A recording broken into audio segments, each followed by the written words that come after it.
Hoje tivemos uma chuva e tanto aí, né? O pessoal se acuou em casa, acho que estão pela live, eu espero, né? Mas amém, temos uma palavra de Deus para semear na sua vida. E como sempre Deus tem feito, tem nos agraciado com a sua presença neste lugar. E é o principal, né? A gente vir aqui na casa de Deus e sentir a presença do Pai, sermos tratados pela palavra, sermos alinhados pela palavra, esse é o nosso principal objetivo, né? O dia que isso parar de acontecer, a gente pode fechar as portas e ir para casa, porque já não tem mais motivo para a gente estar se reunindo. Mas enquanto Deus estiver operando. E eu sempre falo com o Senhor, Deus opera na igreja não por causa de mim, porque eu sou falho, eu tenho meus defeitos, mas opera por causa da sua igreja. Me usa como vaso nessa noite. Eu tenho alguns versículos para ler com você, mas antes de tudo, vamos orar? Coloque sua mão no coração. Deus e Pai, nós estamos aqui, Senhor, mais uma vez para semear a Tua palavra. E eu sei que o Teu compromisso é com a Sua palavra, Senhor, que não volta para Ti vazia. Então, nessa noite, Espírito Santo, querido, vem aqui neste lugar, nas nossas mentes, nos nossos corações. Age em nós, porque é você que nos convence da justiça, do juízo e do pecado. Sem você nós não conseguimos nada, não conseguimos chegar a lugar nenhum. Nós te damos autoridade sobre a nossa mente nessa noite, para nos convencer, para nos alinhar, para nos projetar para o teu propósito.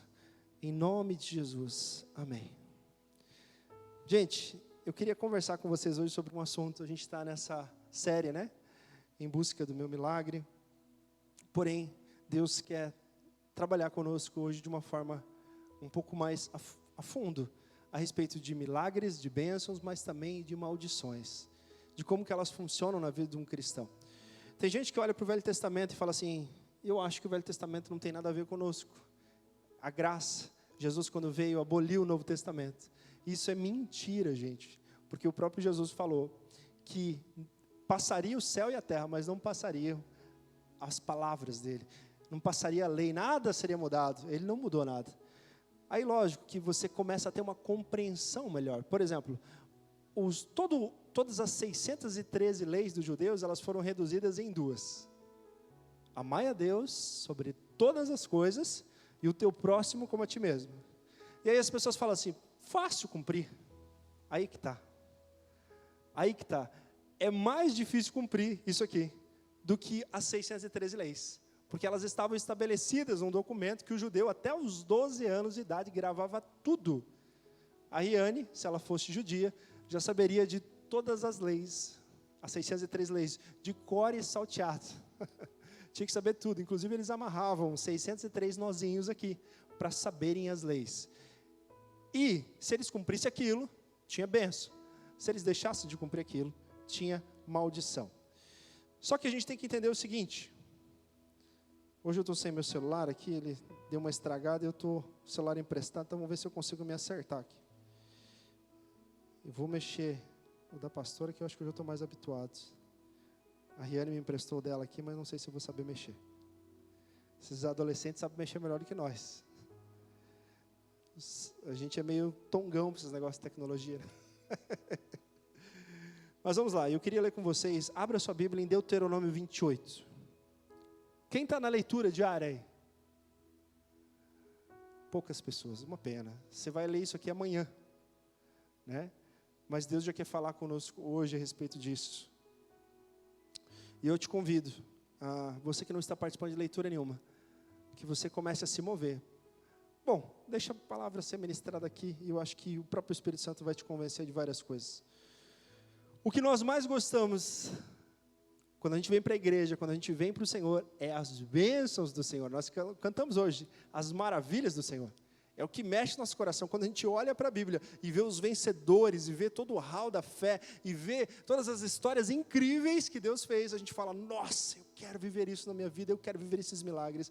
Porém, muitos de nós, a gente acaba deixando de lado quando fala de maldição, quando fala de abrir a terra, engolir os filhos, quando fala de peste, quando fala de gafanhoto. Não, deixa isso aí para lá.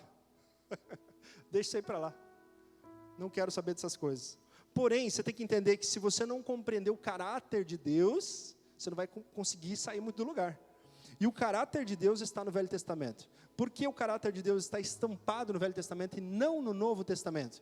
Porque no Novo Testamento, essa é a dispensação do Espírito Santo. O Espírito Santo é calmo, é tranquilo, é suave. Ele é amoroso. Deus não é assim, meu irmão. Deus não é assim, não. Deus é fogo puro. Você vê que os hebreus ficaram com medo de falar com Deus, eles só ouviram a voz de Deus de cima do monte, falaram, não, Moisés, vai lá você, quando a gente canta aqui essa música, para você ir junto com Moisés para subir o monte, nós estamos querendo dizer assim, encare esse desafio de conhecer o teu Deus, de conhecer realmente quem Deus é, porque os hebreus não conseguiram, eles viram o monte fumegando lá, e Deus falando, soltando trovão, e terremoto, e pedra rolando, ele falou, não, Moisés, vai lá, você fala com ele, deixa nós aqui, só comunica o que ele falou, está tudo certo. Mas não é assim que Deus quer. Deus quer um relacionamento profundo com seus filhos, mas nós precisamos conhecer o caráter de Deus. E o caráter de Deus está no Velho Testamento. Vamos começar. Eu queria que você fosse para o versículo 3 aí de Deuteronômio, vamos ler junto aqui. Na área financeira, Deus falou sobre 3 áreas aqui, na verdade sobre 4 áreas, neste capítulo todo. E eu vou destrinchar elas aqui para vocês. Sobre financeiro, o que Deus falou? No versículo 3... está escrito assim, Deus os abençoará nas cidades e nos campos. O que significa isso? Que não importa onde você esteja, Deus vai te abençoar. Tem gente que fala assim, eu vou para uma cidade grande, porque lá tem bastante serviço, porque lá tem isso, porque lá tem aquilo. Não, eu vou para os Estados Unidos eu vou bombar, lá vai ser bom. Não, eu vou para a Itália, não, eu vou para... Enfim, não importa onde você esteja, se a bênção de Deus estiver com você, você vai ser abençoado. Você vai prosperar, aonde quer que você esteja. Outro versículo que eu queria ler com vocês é o versículo 5. Deus os abençoará com boas colheitas de trigo e de cevada e com muita comida. Quando fala de colheitas de trigo e cevada e com muita comida, está falando a respeito da nossa área financeira especificamente, do nosso trabalho. Naquele tempo quase todo mundo era agricultor, né, ou estava envolvido com a pecuária, de alguma forma, eram esses os trabalhos que tinha. Hoje a gente tem infinidade de trabalhos. Então, qual que é a tua colheita de trigo hoje? É o seu serviço, é aquilo que você faz. Então, Deus está dizendo aqui que Ele vai te abençoar com boas colheitas daquilo que você faz. Então, o que adianta, por exemplo, vamos supor aqui, eu vou vender picolé. Eu saio para vender picolé, e aí, se eu não tiver a bênção de Deus, não interessa o valor, não interessa a margem, eu posso estar, de repente, numa boa estrutura, numa praia. Qual é a melhor praia que tem aqui na região? Aqui de Palhoça, acho que é aquela do... Guarda do Embaú, é a mais chique que nós temos aqui, né? É conhecida aí no Brasil inteiro e até no mundo. Então, você pode estar com o carrinho de picolé lá na Guarda do Embaú. Vai falir. Vai quebrar. Agora, se você tiver com a bênção de Deus, qual que é a praia meia boca nossa aí? O Pontal. Ali é a praia do chinelo, assim, né? Você pode estar com o carrinho de picolé lá no Pontal, você vai bombar, Deus vai te abençoar. É isso que está dizendo aqui. Versículo 6. Deus os abençoará em tudo que fizerem. Quando está falando em tudo que fizerem, meus irmãos, eu creio que não é só na parte financeira que está falando aqui, mas em execuções, na igreja, ministério, está envolvendo muita coisa aqui. Tudo que a gente coloca a mão, a gente é abençoado. E você reconhece isso na sua vida, você fala, nossa, eu pego um negócio para fazer, não é só esforço, não é só dedicação, não é só empenho, tem a bênção de Deus. Porque se você fosse só esforço, beleza, tem gente que faz só por esforço e tal, mas quando tem a bênção de Deus, você coloca a mão para fazer, aquilo que deu errado, outra pessoa vai dar certo com você. Versículo 8, o Senhor, nosso Deus, abençoará vocês em tudo que fizerem, Ele dará tanto trigo, que os seus depósitos ficarão cheios, Ele os abençoará ricamente na terra em que está dando a vocês. Novamente, falando de área financeira, falando da vida profissional. Versículo 12, Deus abrirá o céu onde guarda suas ricas bênçãos e lhe dará chuvas no tempo certo, e assim abençoará o trabalho que vocês fizerem. Vocês emprestarão a muitas nações, porém não tomarão emprestado de ninguém. Olha que interessante. Quando a gente é filho de Deus, está vivendo dentro dessa plenitude das bênçãos, as estações correm de maneira correta. Tem inverno? Tem também inverno. Só que você estoca para o inverno, porque você recebe essa administração de Deus, você recebe essa inteligibilidade de Deus e você começa a estocar. O que é o inverno na nossa vida, meus irmãos, profissional? É aquele tempo que todo trabalho, toda empresa, todo ramo vai ter, que é o mês ruim, que é o mês de baixa. Eu tenho no meu ramo, você tem no seu, a sua empresa tem. Por exemplo, qual que é o mês de baixa para um trabalhador normal? Férias. Ele recebe tudo adiantado, quando ele volta, meu Deus, agora não tem nem... É um mês de baixa para o trabalhador. Então, quando ele volta, ele não se programou para o inverno dele, ele volta, meu Deus, e agora, Jesus? Faz um milagre. Mas você não se preparou. Então, o que está dizendo aqui é chuvas na estação certa, é tempo certo. Você começa a aprender a ter esse tempo. E vocês que são empreendedores aqui, que têm suas baixas e altas, naquele tempo de alto você guarda, estoca, compra mais do fornecedor, deixa estocado, deixa tudo certo, para quando vier o tempo de baixa, opa, agora eu consigo segurar a onda aqui. Beleza, a gente falou das bênçãos na área financeira. Agora vamos ver as maldições. Versículo 16. Deus os amaldiçoará nas cidades e nos campos. Quer dizer, não adianta correr. Não, agora eu vou para os Estados Unidos, agora vai dar boa. Agora eu consegui, agora lá é o país da prosperidade. É dólar, meu irmão, que nós vamos ganhar. Não adianta, vai quebrar. Para onde você for, ela vai correr atrás de você.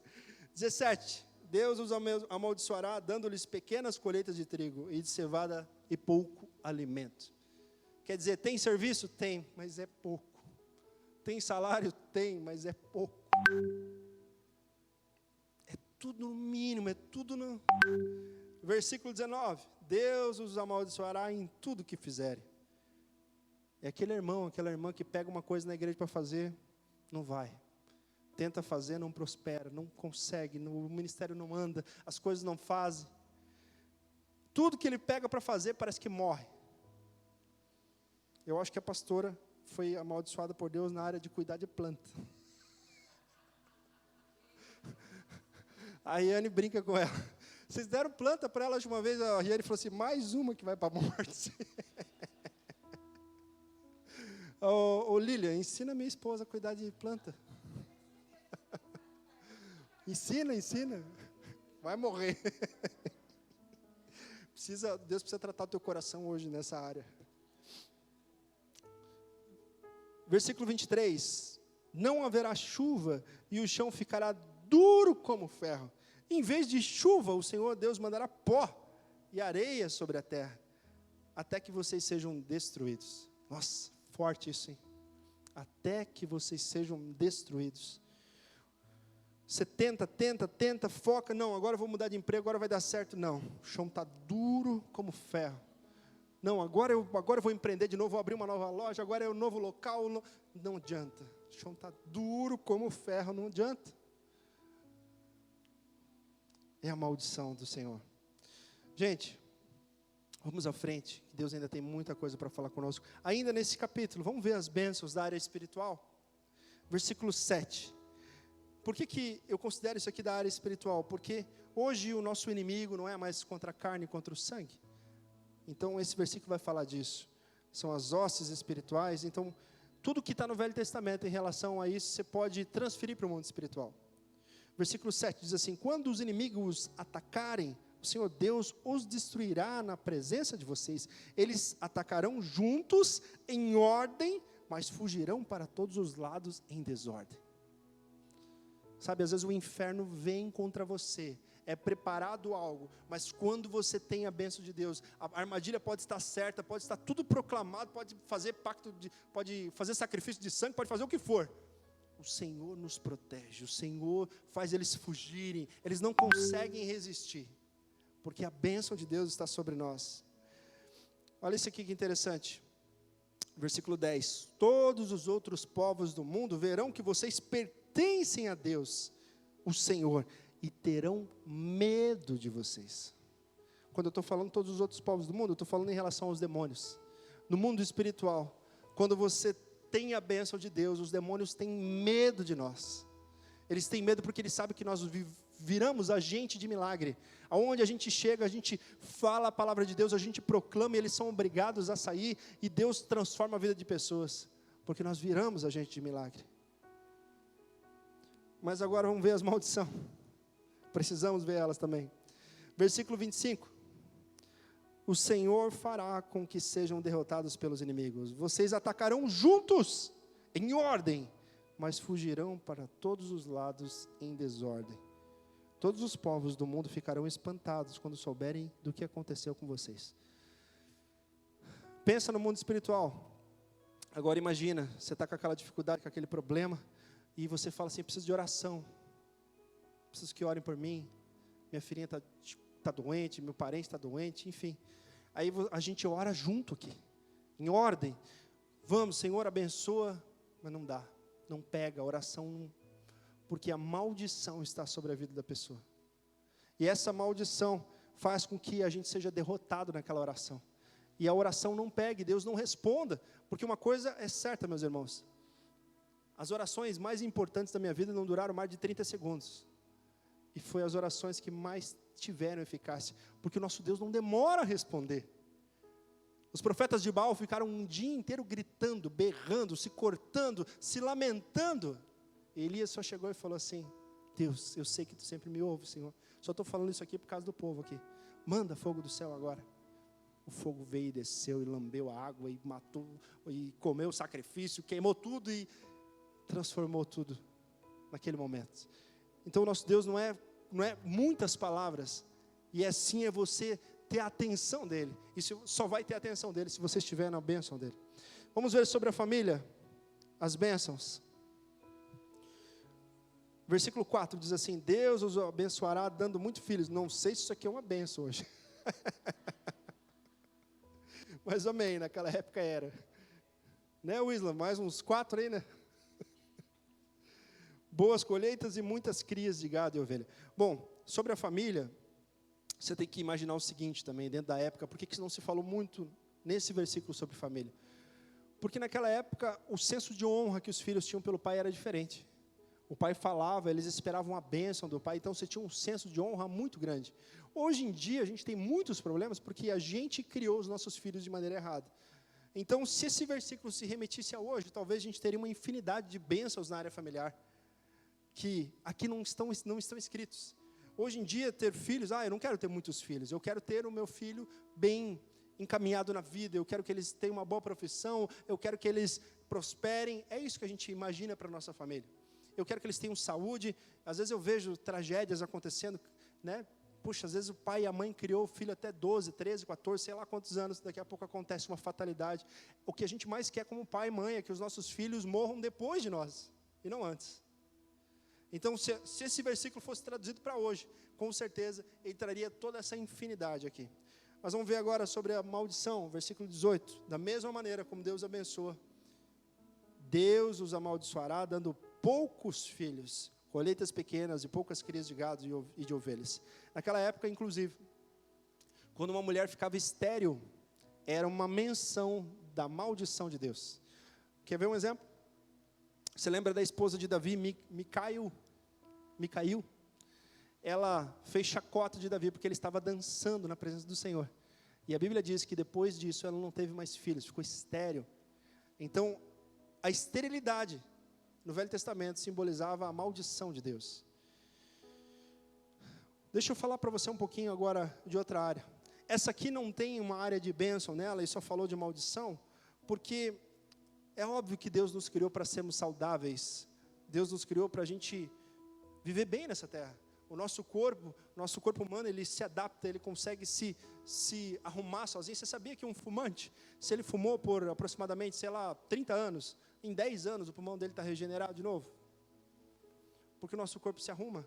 Deus criou com essa maravilha que é o corpo humano. Porém, na questão de maldição, sim, olha que interessante. Inclusive, esses versículos vão falar até de depressão. Preste atenção, versículo 22. Ele os castigará com doenças contagiosas, infecções, inflamações e febres, mandará secas e ventos muito quentes, e fará com que as pragas ataquem as plantas. Essas desgraças continuarão até que vocês morram. Versículo 27, pulei. O Senhor Deus castigará vocês com tumores, como fez com os egípcios. Vocês sofrerão de úlceras, chagas e coceiras sem cura. Olha o versículo 28, falando a respeito de depressão. O Senhor os castigará, fazendo com que fiquem loucos, cegos e confusos. Sabe o que é interessante aqui? Não está falando que o diabo vai castigar a gente. Está falando que é o Senhor. Nossa, pastor, mas eu pensei que Deus era amor. Acho que me falaram errado, vim na igreja errada. Vou lá para outra lá que fala que Deus é amor, que é prosperidade, que vai ter bênção. Lembra que eu falei no início? Você precisa conhecer o teu pai. Você precisa conhecer o caráter do teu pai. Deixa eu te explicar uma coisa. Qual que é a diferença de eu ter medo de colocar o dedo na tomada e de ter temor de colocar o dedo na tomada?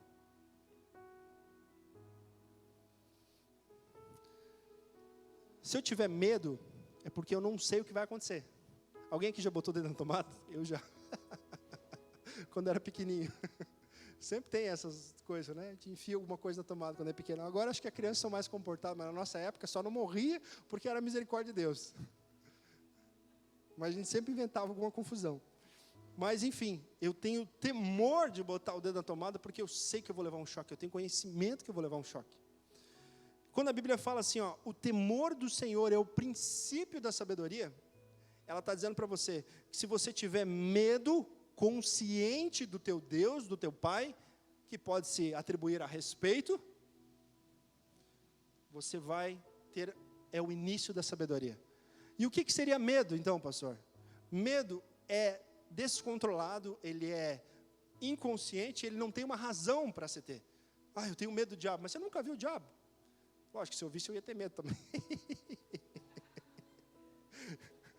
Graças a Deus, nem quero ver ele, Deus. Deixa eu passar essa vida aqui sem ver nada desses capetas. Eu quero ver anjo, oh, glória a Deus, quero ver coisas do céu. Nada de ver demônio, sai para lá. Quando o cara vem com essa história assim, eu falo, oh, fica com essa experiência para você, meu irmão. Eu não quero ver nada dessas coisas, não. Mas eu tenho medo, porque eu não tenho nem ideia de como eles são, sem nada deles. Então eu tenho medo. Talvez, se eu ouvisse, se eu de repente tivesse uma experiência, eu teria temor, que é um medo consciente. Eu sei porque eu tenho medo. Então, quando a Bíblia fala para você ter temor do Senhor, é para você conhecer o caráter dele e saber como ele age, para que isso traga respeito no teu coração. Olha que interessante. Se eu perguntasse aqui, acho que agora não tem nenhuma criança aqui, foram tudo lá para cima. Eu vou perguntar, vem cá, vem aqui. Não, responde daí. O que você tem mais medo, do teu pai ou da tua mãe? Oh, meu Deus. Eu já imaginava a resposta, Lili. Eu não vou nem perguntar por quê, né? Mas eu já sei. Mas por que ela tem mais medo da mãe? Porque a mãe, ela já demonstrou isso. Então ela tem conhecimento de causa. Pelé é mais tranquilo, né, Pelé? Assim, que a coisa, oh, minha filha, fez uma cagadinha aqui, tá tudo certo, vem cá, só não conte para tua mãe. A Lília não, escreveu, não leu, o pau comeu. E aí, por isso que a Reca tem medo. Entende? A gente precisa ter medo do nosso Pai dessa forma, com respeito, sabendo que Ele é um Deus justo e que Ele já fez isso. Inclusive, essas maldições aqui aconteceram todas com o povo de Israel. Moisés tem um momento ali que ele está falando no versículo 28, que você nota que ele começa a dar uma profecia. Ele começa a falar profeticamente o que ia acontecer. Vocês vão ter um rei, vocês vão ser levados para um povo distante. Ele começa a falar tudo que ia acontecer lá no futuro. Isso, tipo assim, sei lá, 1000 e poucos anos depois ia acontecer. Ele já estava profetizando naquele momento. Mas você precisa entender como Deus age. Porque se isso estiver acontecendo na nossa vida, você precisa entender o real motivo. Agora eu queria falar para você, eu falei sobre tudo isso aqui, sobre bênção, sobre maldição. Mas eu queria que você entendesse que o nosso Deus é misericordioso, Ele é perdoador. Só que você precisa entender, meu irmão, senão você vai ficar aqui, bênção, glória a Deus, milagre, meu milagre, e não vai acontecer. Porque você não entendeu o caráter de Deus, não entendeu como Deus é sério, como as coisas funcionam com Ele. Abra sua Bíblia aí em Deuteronômio 30 agora. Vamos ver o que Deus fala a respeito, quando nós nos arrependemos, o que acontece. No versículo 30, o capítulo 30, versículo 2 em diante, fala assim: portanto, se vocês e os seus descendentes se voltarem arrependidos para Deus, e com todo o coração e com toda a alma, obedecerem o que Ele manda fazer, conforme as ordens que hoje eu estou dando a vocês, então o Senhor, nosso Deus, terá pena de vocês. Ele os reunirá de todos os países por onde estiver espalhado e os trará de volta à pátria. Mesmo que vocês estejam espalhados até os cantos mais distantes do mundo, o Senhor, nosso Deus, os reunirá e fará voltar para a terra que os antepassados de vocês tinham possuído. Ela será de vocês, E Deus os abençoará ainda mais do que abençoou os seus antepassados. Olha como o nosso Deus, Ele cria escape. Ele é justo? Sim. Ele é um Deus que muitas vezes, se olhar assim, meu Deus, eu tenho medo de Deus, eu tenho temor de Deus. Um medo consciente de Deus. Quanto mais eu leio a Bíblia, mais eu fico com medo do nosso Deus. E eu quero que seja assim. Eu quero que continue assim. Ai, meu papai. Ele é meu pai, mas eu tenho medo dele. Eu tinha medo do meu pai terreno aqui também. Eu amava ele. Ele me amava, mas eu tinha medo dele. Eu tinha respeito por ele. E assim tem que ser com o nosso Pai do céu. Eu amo o meu Pai do céu. Eu sei que Ele me ama, mas eu preciso ter respeito por Ele. Eu preciso respeitar suas leis, respeitar suas regras, porque Deus é extremamente justo. E Ele não se deixa escarnecer. O que a gente planta, a gente colhe. Porém, se a gente se arrepender, se a gente se humilhar diante dEle e falar assim, Deus, alguma dessas coisas que o pastor falou nessa noite, talvez está acontecendo comigo, Senhor. Eu tenho plantado e eu não tenho conseguido desfrutar do meu plantio. Eu tenho sido saqueado constantemente pelo inimigo. E se você se arrepender, e aqui está dizendo assim uma coisa bem interessante, ó. Voltar arrependido com todo o coração e toda a alma e obedecer. Tem que voltar arrependido. Não, só assim, não, agora eu ouvi essa mensagem, então agora eu vou fazer essa oraçãozinha de final e vai dar tudo certo. Não, é voltar arrependido mesmo. Deus, eu entendi uma coisa importante sobre o teu caráter nessa noite, sobre a tua personalidade, e eu quero realmente me redimir contigo. Sabe, deixa eu falar para vocês que vocês talvez imaginem assim, nossa, o pastor, né, de certo, ele nunca peca, ele não faz nada, Gente, eu peco frequentemente. Semana passada, não, acho que foi essa semana ainda, eu dei uma deslizada grande lá em casa com a pastora, e houve uma discussão, houve um momento onde que a gente se exaltou, e eu falei algumas palavras que não devia, eu soltei algumas palavras que não devia. Na hora eu percebi que eu pequei, na hora eu já imaginei, eu falei assim, fiz cagada, e agora? Só que eu não queria ainda pedir perdão para Deus, porque eu queria refletir sobre o que eu fiz. Eu lembro que eu falei assim, Espírito Santo, se você ainda estiver por aí, me ajuda a reconhecer o que eu fiz. Porque eu sei que eu fiz algo grave diante do Senhor, no nível que eu estou. E eu preciso reconhecer, eu preciso que tenha arrependimento genuíno. E eu lembro que eu fiquei aquele dia meio quieto na minha, passou uns 2 dias, daqui a pouco o Espírito Santo trouxe. Eu senti que veio um arrependimento, veio algo que mudou o meu coração, transformou. E eu cheguei para minha esposa e pedi perdão a ela, e pedi perdão a Deus, e me acertei, né, com o Senhor, e falei assim, Senhor, eu sei que eu ainda tenho esse problema, está aqui dentro de mim, e o Senhor permitiu que eu deslizasse, para justamente eu saber que Ele ainda está aqui, que eu preciso tratar, que eu preciso remover Ele de mim totalmente. Algo do meu caráter, algo que ainda está aqui dentro. E normalmente essas ações que a gente tem, de pecados que ficam se repetindo, é por algum trauma, é por alguma coisa que você passou, é uma autodefesa, não interessa. Só que para Deus continua sendo pecado. Não existe problema. Eu tenho um problema. Eu tenho um problema porque lá no passado aconteceu isso, aconteceu aquilo outro. Não, isso é só desculpa. Não existe problema, é pecado. O nome da palavra que a Bíblia chama é pecado. Faz separação entre você e o teu Deus. Traz maldição. Mas se a gente se arrepender dos nossos pecados, a palavra fala que Ele ouvirá do céu. Que Ele sarará a nossa terra. Que Ele mudará o nosso destino. Se nós nos arrependermos e nos humilharmos diante dEle. Mas como que você faz isso, meu irmão? Sozinho, com a tua força, com o teu braço? Você não consegue. Você não consegue. Você precisa do Espírito Santo. Você precisa clamar ao Espírito Santo, dizer assim, Espírito Santo, então me convence do meu pecado. Me convence, traz aqui dentro. Porque eu preciso reconhecer o que está causando essas maldições na minha vida. Eu preciso enxergá-las porque eu estou cego. Eu não estou vendo. E quando você faz isso, o Espírito Santo te traz clareza, Ele te mostra. E aí você começa a se arrepender uma a uma, você começa a tomar atitudes uma a uma. Sabe, meus irmãos, como eu falei para vocês, eu peco constantemente, mas eu não permaneço no pecado. Eu vou me arrumando, eu sei que tem coisas que ainda o Senhor vai tratar durante a vida inteira, comportamentos, ações que eu preciso mudar constantemente, mas quanto mais eu me aproximo dEle, mais eu enxergo o quanto eu necessito dEle, o quanto eu preciso do Espírito Santo, o quanto sem Ele eu não consigo enxergar um palmo na minha frente. E se você fizer isso nessa noite, nós vamos ter tempo, queria convidar a equipe de louvor para vir aqui em cima. Se você fizer isso nessa noite, se você se humilhar diante do Senhor, diante do altar dEle, e falar: Espírito Santo, eu nem sei por onde começar,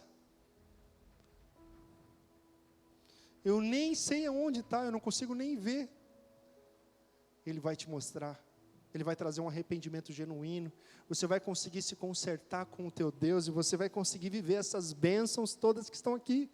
Porque da mesma maneira que existem as maldições para quem desobedece, existem as bênçãos para quem obedece. E eu quero ser o filho obediente.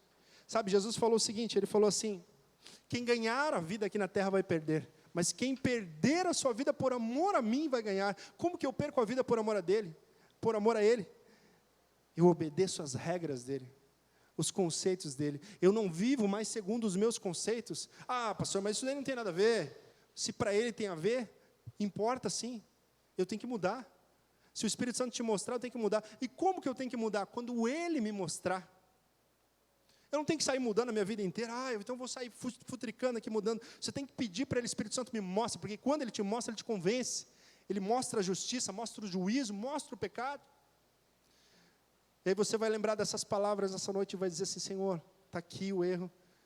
Eu quero arrumar essa área da minha vida e não quero mais pecar. Aqui está dizendo: se você voltar arrependido, de todo o coração e toda a alma, e começar a obedecer. Não adianta não, arrependi e tal, e volta a cair no erro de novo. Não adianta. Você tem que começar então a viver aquela obediência. Se é para arrumar alguma área. Aliás, deixa eu falar sobre uma coisa importante nessa noite, antes de a gente seguir para a oração. Que é uma coisa tão básica, que às vezes a gente acaba esquecendo de falar. Se você foi magoado por alguém nessa vida, e você se sente ofendido por aquela pessoa, e ainda não a perdoou, tipo assim, não é uma questão de opção. Eu vou ver, pastor, ainda preciso sentir. É uma questão de necessidade o cristão perdoar. Porque se você não perdoar, Deus não te perdoa. Então não é uma questão assim: não, eu preciso sentir do Espírito para perdoar. Não, isso você não precisa sentir, você precisa simplesmente obedecer. Porque senão você não consegue nem passar da primeira fase. Quer dizer, Deus nem vai ouvir a tua oração, porque você não perdoou, então você não vai ser perdoado. Vamos ficar de pé? Apague a luz para mim, por favor. A primeira oração que eu quero fazer com você é sobre isso. Mentaliza aí, o Espírito Santo já deve estar falando com você. Aquela pessoa que te machucou, que te magoou, que bateu em você e você se sentiu ofendido. A Bíblia não diz assim para você tentar resolver com ela, colocar a tua opinião. Ela simplesmente fala para você perdoar. Perdão é: a pessoa está te devendo, ela errou, ela falhou, e você abre mão de receber. É o que Deus faz conosco, nós estamos devendo para Ele, e Ele nos perdoa e joga o pecado no mar do esquecimento. Você estava devendo para Ele, você tinha que pagar, mas Ele pega aquela dívida e coloca na conta de Jesus. E você precisa fazer isso hoje, você precisa pegar essa dívida e colocar na conta de Jesus. Não cabe mais a você ficar tentando descobrir o motivo, o porquê. Simplesmente você precisa fazer essa oração inicial e liberar perdão, para nós começarmos daqui para diante. Faça essa oração agora em nome de Jesus. Diga: Deus, eu perdoo, Senhor, esta pessoa que me ofendeu, essa pessoa que me machucou. Diga o nome da pessoa, diga a pessoa que fez exatamente, porque no mundo espiritual tem a ver tudo com confissão de boca. Você precisa confessar com a sua boca. Diga o nome dela: Deus, eu perdoo fulano, o ciclano, eu perdoo porque ele me magoou, porque ele me machucou, e eu lanço agora essa dívida aos pés de Jesus, na cruz de Jesus. Eu quero perdoar agora, Senhor, e me livrar disso, porque o Senhor me diz que se eu não perdoar, eu não serei perdoado, e eu quero ser perdoado por Ti nessa noite. Comece a falar com Ele, diga para Ele, diga que você perdoa, diga que você está liberando perdão. O perdão é como um machucado. Daqui a um tempo você vai olhar para isso e vai ver a cicatriz, mas não vai mais doer. Mas primeiro você precisa liberar, porque do céu está vindo um medicamento, um curativo sobre esse machucado hoje, sobre esta ferida hoje. Isso é tão básico, que se você não fizer isso, nós não podemos prosseguir adiante.